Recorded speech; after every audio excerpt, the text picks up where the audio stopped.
Welcome back to the shed. First, I got to apologise. It's been a month since I've been out here. I've had problem with one of my eyes, which is an ongoing thing, and it's intermittent. But when it hurts, it's very painful. So I've not been able to do anything new really. Anyway, I'm back at the moment, and today I want to talk about slightly more sophisticated registration. Now, those of you who've been following me will remember, if I can find them. Oh, yeah, here we go. My first attempts at registration were a bit of sticky tape on a backing board off an A3 sketch pad, and it doesn't work too bad. If it's only one colour, it's pretty fine. I think I went a bit more sophisticated by at a later stage sticking bits of cardboard here so that I could push my lino up against it and use a tape around the sides to get reasonable registration.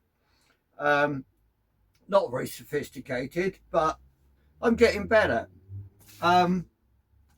Next one was to use two boards and cut a hole in one the size of my piece of lino, and I could slot my lino in here so it wouldn't move and use tape. Now, I got reasonable registration from doing that with multi-colour or multi-layer, but not very sophisticated. So I looked around the internet and I found this really wonderful lady called Laura Boswell. Now, anyone that's been following YouTube and looking at experts on lino printing will have come across Laura. If you haven't, go and look her up on YouTube. She is what I consider to be about the best lino printer, far better than I could ever be. She's influenced by Japanese woodcuts. She does transparent tones. Her work is extremely sophisticated, but she had a great tip to make this. Now, I've made mine out of scrap, and the backboard is a piece of lino.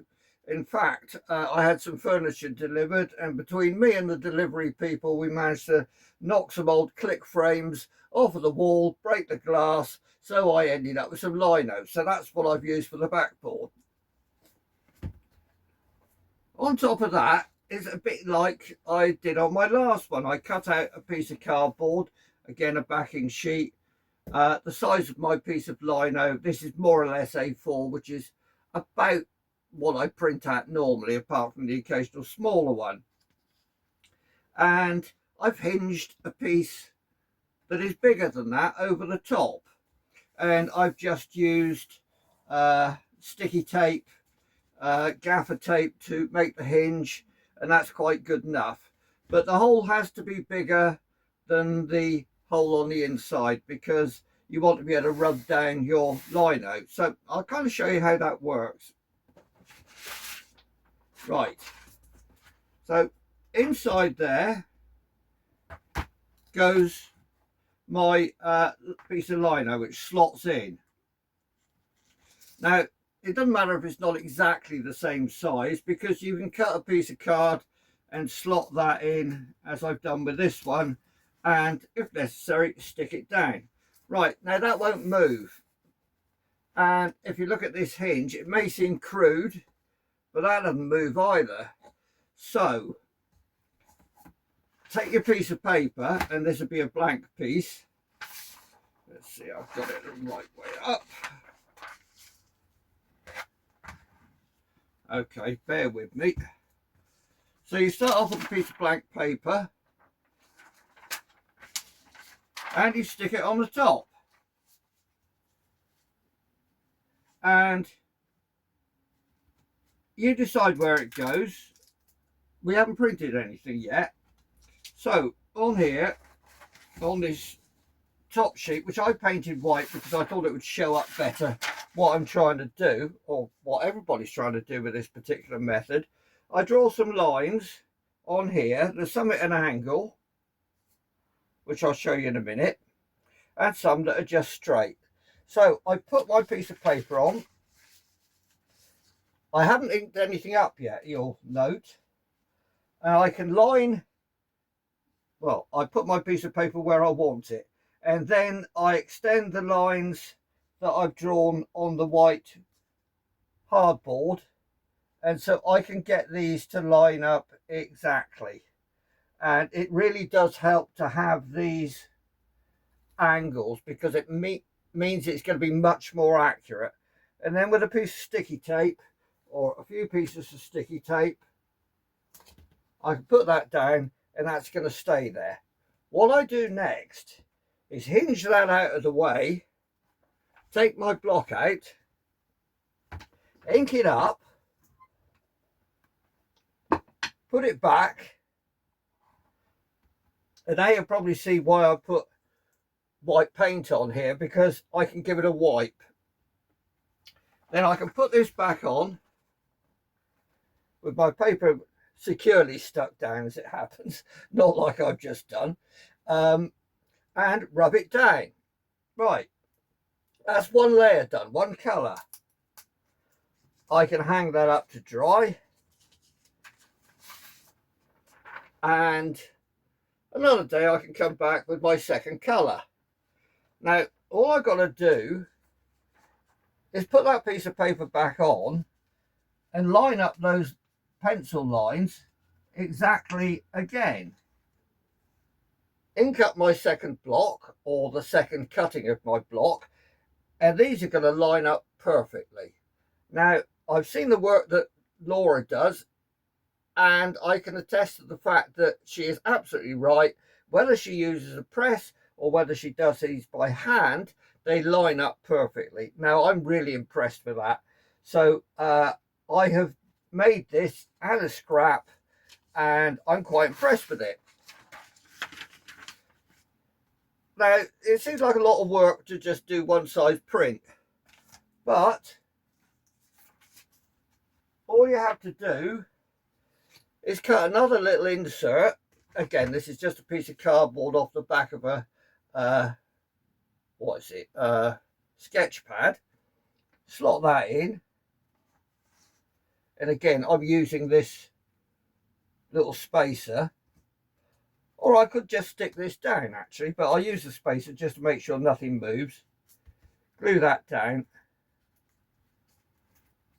that's fine. I can put that in. Again, it's not going to move. I can put my print on. In fact, with the smaller one, I can just do it by lining it all up here, which is fine. As you saw before, mark it up with my pencil, stick this on, fold it back, ink up my print, fold this back down again, and you can use it exactly the same way. So you're not stuck with just using this for one size. I have heard that it's possible to make these up to A2 size and they still work. I haven't got that much space in here, and I don't normally cut lino much bigger than this. But anyway, I'm really pleased with this. As I said, I've not been well, so I've not had a chance really to use my new inks very much. Although I have to say, this was just a test print using the Safe Wash oil-based ink, which is Cranfield, and I think this ink's really actually rather nice. There's one disadvantage of it, is just for the black it took approximately 3 days to dry. Now I'll give you a look at it. This is one of my reject prints, but you can see it's got a slight gloss to it, which I quite like. Now I've been trying some more paper as well, you know me, cheapo. So I went to Hobbycraft and I was looking. I thought they'd have some, you know, bigger sheets of paper to print on. Well, they've got a lot of watercolor. They got things that you can do acrylics on. I couldn't really find anything, so I went and looked around the pads, and they're either sketch pads or they're watercolor pads of various thickness. Very nice for watercolor, not much good for hand printing because I can't get enough pressure on it just using my arms or hands or whatever. So I was looking for some thin paper that was kind of nice finish, and I found this manga paper. It's for doing manga drawings, which are mostly done with obviously with alcohol-based felt pens. And I thought, well, and it said bleed proof, so I thought, well, that sounds promising. And it's about 50 GSM, which is quite thin and therefore easier for hand printing. So I thought I'd give it a go, and yeah, I'm quite pleased with it. I think it was about 12 quid for 60 sheets in a pad, A3, and yeah, I'm definitely going to use it again because it hasn't cockled. Now, some of the reason it hasn't cockled is I'm using this Cranfield ink, this water washable oil-based ink. That ink and my new registration device, homemade albeit, should allow me to do much easier multicolour prints or multi-cut prints. If you remember, I did that one and it was a very devil to do because I was using completely water-based inks, and I couldn't do as many layers as I wanted because the paper was cockling too much. Each layer I did caused me further problems. And if you remember, I did the Coke can and had to give up on one layer at the end because it got too thick to print. Now this is much thinner ink. It takes a lot longer time to dry, but I think I'm going to get better results if I can learn to be patient. So that's it on this, and I say I apologise for not being around. Couldn't be helped. We have talked in the past about competitions and exhibitions. Now, I have given up entirely paying to, well, attempt to enter into an exhibition where you send them 20 quid or whatever, and they reject or accept your ability to be in their exhibition, which obviously you're doing them a big favour. So I've given up on that because it's a bit expensive. Competitions, also not cheap. I've entered 2 this year, so I spent about 50 quid entering competitions. Now, in reality, I've not got through the first round. I've not been accepted to be either exhibited or even to go up on their website. Now, the reality of these competitions is one I entered, I got the results back, but you get a nice curt little email saying, sorry, on this occasion you weren't accepted. Well, there were apparently 12,000 entrants for this competition, and 4,000 got to the next round, which is goes up on their website. Well, I looked at them and I thought, well, I can't believe that I got rejected. And anyway, that's my ego, isn't it? But I've decided I'm not going to do any more competitions either, because it's quite expensive. You're not getting sort of artistic criticism or suggestions about your work. You're just getting, no thanks, cheers, we'll keep the 10 quid. So I'm not going to do that anymore. Another of the reasons I'm not going to do it is, well, yeah, I suppose there's a certain amount of vanity in wanting to get exhibited or get some kind of recognition or validation for what you do.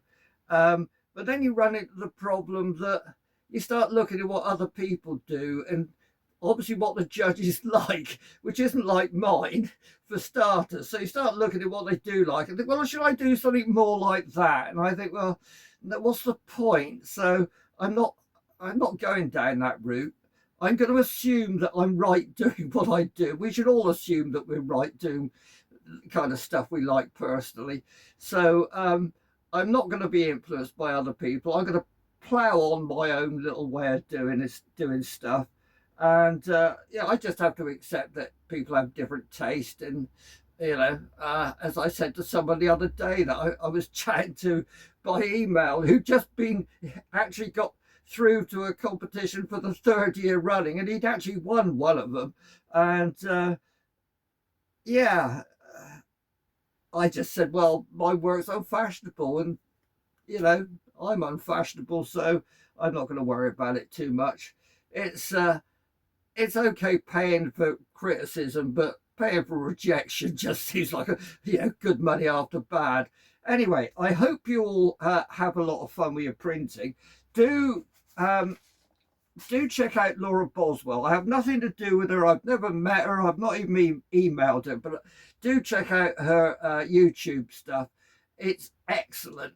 And I don't mind saying that it doesn't put me off because she's so damn good at it. You think, yeah, well done is all I think.